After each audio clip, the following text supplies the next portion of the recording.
तुम्हारी हिम्मत कैसे हुई बिना मुझसे पूछे मेरे सामान को हाथ लगाने की? पत्नी हो तो पत्नी की तरह रहो, मालकिन बनने की कोशिश मत करो। मेहनत करके कमाता हूं, मेरे पैसे और मेरा सामान मुझसे बिना पूछे कोई हाथ लगाए वह मुझे बिल्कुल अच्छा नहीं लगता, चाहे वो बीवी ही क्यों ना हो। मानता हूं मेरी पत्नी हो, इस घर की बहू हो, पर जो तुम्हें जगह दी गई है उसी में सीमित रहो, अपनी सीमा फैलाने की कोशिश मत करो। विशाल अपनी पत्नी अंजलि से कहता है तो अंजलि बोली, मैं आपके सामान को चेक नहीं कर रही थी, बस आपका फोन बज रहा था तो मैंने देख लिया कि कौन बार बार फोन कर रहा है। मेरा और कोई इरादा नहीं था। और आप ये बात क्यों कह रहे हैं कि मेरी सीमा तय की गई है? क्या मैं इस घर की सदस्य नहीं हूं? क्या मुझे हर बार किसी के कहने पर चलना होगा? इसका मतलब तो यही हुआ कि आपकी पत्नी और इस घर की बहू बनकर मैंने अपनी आजादी खो दी। उन दोनों की आवाज बाहर तक जा रही थी। तभी अंजलि की सास दया जी आई और बोली, बहू, कोई अपने पति से इतनी ऊंची आवाज में बात करता है? क्या विदा होने समय तुम्हारे माँ बाप ने तुम्हें सिखाया नहीं था कि ससुराल में किस तरह से बात की जाती है? बाहर तक आवाज आ रही है, तुम्हारे ससुर जी सुनेंगे तो क्या कहेंगे?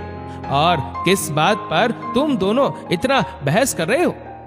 फिर अंजलि कुछ कहती, उससे पहले ही विशाल बोला, माँ, इसके माँ बाप ने इसे क्या सिखाया वो अब मुझे जानकर भी कोई फायदा नहीं, पर आप इसे बता दो, मेरी चीजों को बिना मुझसे पूछे हाथ ना लगाए करें। मुझे नहीं मालूम था कि मैं बीवी नहीं जासूस ला रहा हूं। इतना कहकर विशाल अपना फोन और बटुआ लेकर निकल गया। फिर दयाजी बोली, बहू, मैं क्या सुन रही हूं? तुम अपने पति की जासूसी करती हो? छी छी, भला कोई औरत ऐसा कैसे कर सकती है?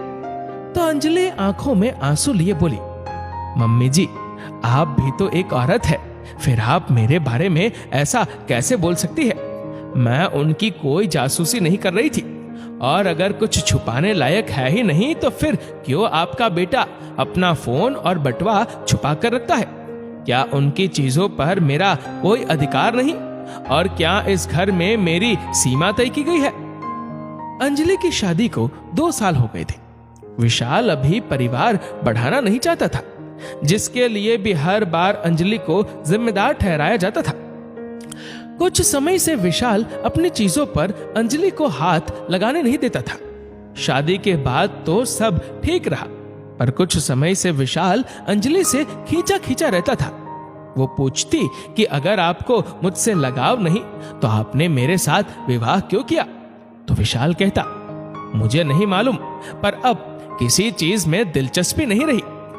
अंजलि ये सोच कर रह जाती कि थोड़ा समय देती हूँ, इस रिश्ते को शायद ही सुधर जाए, पर कोई फायदा नहीं हो रहा था। समय बीत रहा था। एक दिन अंजलि अपने कमरे की साफ सफाई करके रसोई की तरफ जा रही थी। तभी दया जी की नजर पड़ी और वो बोली, बहू, अपना क्या हाल बनाकर रखा है? कपड़े गंदे लग रहे हैं, बाल बिखरे हुए हैं, और मेरे कमरे की साफ सफाई तक तो ठीक है, पर मुझसे बिना पूछे तुमने मेरे अलमारी की चाबी की जगह क्यों बदल दी? तो अंजलि ने कहा, मम्मी जी, वो साफ सफाई के समय गलती से दूसरी तरफ रख दी होगी, और ये मेरे कपड़े तो साफ सफाई में गंदे हो गए हैं। फिर दया जी बोली, औरत पति के दिल तक बस साफ सफाई और पकवान से नहीं उतरती है, अपने आप को भी उस लायक बनाना पड़ता है। अब देखो, तुम्हें देखकर जब मुझे नहीं अच्छा लग रहा है तो तुम्हारे पति को क्या अच्छा लगेगा? फिर तुम कहती हो वो तुमसे दूर दूर रहता है, तो गलती तो तुम्हारी हुई। फिर अंजलि ने कहा, मम्मी जी, मुझे तो समझ नहीं आ रहा कि इस घर में आखिर मेरी जगह क्या है। जब खुद पर समय देती हूँ तो आप कहती है मैं बहू का फर्ज नहीं निभाती, जब बहू का फर्ज निभाती हूँ तो मेरा पति मुझसे दूर रहता है, अब उसके लिए भी मुझे ही जिम्मेदार ठहराया जाता है। ये सवाल कभी पुरुष से क्यों नहीं पूछा जाता है? और इस घर में कोई मुझे बताएगा कि आखिर मेरी जगह और सीमा क्या है।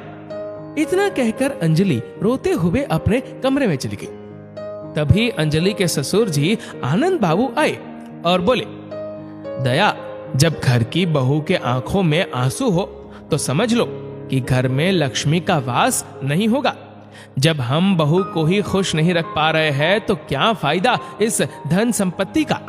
और सही तो कह गई वो, क्या हर बात के लिए बहू ही जिम्मेदार है। अगर बहू के सामने तुम्हारी बेटी होती तो तुम दामाद पर सवाल उठाती, फिर यहाँ बहू के लिए तुम आवाज क्यों नहीं उठा पा रही हो?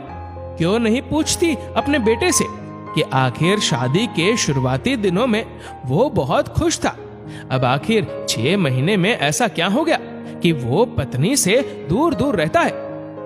तो दया जी बोली, आप भी हद करते हैं, अपने ही बेटे में कमी निकाल रहे हैं। अरे जब उसे पता है कि विशाल को क्या चीज पसंद है तो फिर क्यों उसके खिलाफ जाकर काम करती है और क्यों उसकी जासूसी करती रहती है। फिर आनंद बाबू बोले, हद करती हो दया, क्या ससुराल में बहू की इज्जत की कोई गारंटी नहीं है? तुम्हारा बेटा गलत करे तब भी तुम्हें बहू में ही कमी नजर आती है। आंख खोल कर देखो, विशाल में पिछले 6 महीने में कितना बदलाव आया है। वो हर वक्त हमसे नजरें चुराए रहता है और तुम हो कि अपने बहू की सीमा तय कर रही हो कि वो पत्नी होकर अपने पति की चीजों को हाथ नहीं लगा सकती। बहुत दुख हो रहा है। जब एक औरत ही औरत की भावना को नहीं समझेगी तो कोई भी दुनिया में औरतों की मदद नहीं कर सकेगा। इतना कहकर आनंद बाबू वहां से चले गए। एक रात दया जी भी सोच रही थी कि सच में शादी के बाद विशाल बहुत खुश रहता था, पर 6 महीने में ऐसा क्या हो गया जो बदला बदला लगता है। जो अपनी पत्नी के बिना कहीं आता जाता नहीं था, अब वो सीधे मुंह से बात तक नहीं करता। यही सब सोचकर दया जी बैठी रही। तभी विशाल उधर से आया और बिना कुछ बोले अपने कमरे की तरफ जा रहा था। तो दया जी ने बेटे से कहा, बेटा विशाल, एक पल तो माँ के पास बैठो, तुम्हारे पास तो हमारे लिए वक्त ही नहीं है।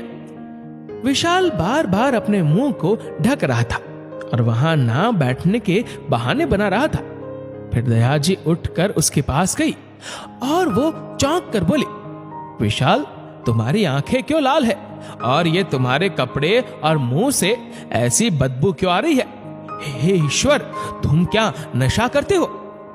विशाल ने दया जी को पीछे हटाया तो वो लड़खड़ा गई और पास में रखा टेबल गिरा तो अंजलि कमरे से दौड़ कर आई और दया जी को संभालते हुए बोली, मम्मी जी, आप ठीक तो है? आपको लगी तो नहीं? दया जी की आंखें भर आई और विशाल बोला, एक बीवी कम थी जो आप भी जासूसी करने लगी। हाँ, मैं पीता हूं, नशा करता हूं, पर अपने पैसे से करता हूं, आपसे नहीं मांगता। आप अपने काम से मतलब रखिए। इतना कह लड़खड़ाता हुआ वो चला गया। फिर दया जी अंजलि से बोली, बहू, तुमने मुझे बताया क्यों नहीं कि ये नशा करता है? तो अंजलि बोली, मम्मी जी, पिछले 6 महीने से ये कभी कभी रात में देर से आते हैं जब मैं सो चुकी होती हूँ और सुबह मुझसे ज्यादा बातें भी नहीं करते हैं। मैं पहली बार इन्हें इस हालत में देख रही हूँ और उनके बर्ताव के लिए तो मैंने कई बार आपसे चर्चा की है, पर हर बार मुझे ही अपनी सीमा दिखाई जाती थी। फिर दया जी बहू का हाथ पकड़कर बोली, बहू, मुझे माफ कर दो। गलती मेरा बेटा कर रहा था और सवाल मैं तुमसे कर रही थी, पर अब ये नहीं होगा। दया जी ने तुरंत अपने पति आनंद बाबू को सारी बात बताई।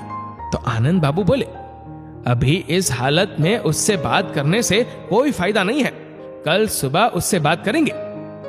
अगली सुबह जब विशाल ऑफिस के लिए निकल रहा था तभी आनंद बाबू बोले, विशाल, यहां आकर थोड़ी देर बैठो। तो विशाल बोला, पापा, मैं ऑफिस के लिए लेट हो जाऊंगा। फिर आनंद बाबू बोले, देर तो पहले ही हो चुकी है और बहुत कुछ बिगड़ चुका है। अगर नौकरी में थोड़ी देर से पहुंचोगे तो कुछ बिगड़ नहीं जाएगा। तो विशाल चुपचाप आकर बैठ गया। फिर पिता ने अपने तरीके से उसे समझाया और उसकी परेशानी पूछी। बेटे ने भी खुलकर बताया कि मैं चाहकर भी इस नशे से पीछा नहीं छुड़ा पा रहा हूं। पिता ने हौसला दिया और पूरे घर ने मिलकर विशाल को उस नशे से दूर करने की कोशिश की और धीरे धीरे विशाल भी अपनी कोशिश में लगा रहा, जिसका अच्छा नतीजा बहुत जल्दी ही देखने को मिला। फिर दयाजी और विशाल दोनों को अपनी भूल का एहसास हुआ कि गलत ना होते हुए भी सबने अंजलि पर उंगली उठाई और उसे ही उसकी सीमा बताई, जबकि औरत अपने पति और परिवार के लिए हर सीमा लांघ जाती है। फिर अंजलि को हर बात पर क्यों रोका जाता था? ये सब सोचकर विशाल ने अपनी पत्नी से अपने पुराने बर्ताव के लिए माफी मांगी और आगे अपने रिश्ते को एक और मौका देने की दोनों ने कोशिश की।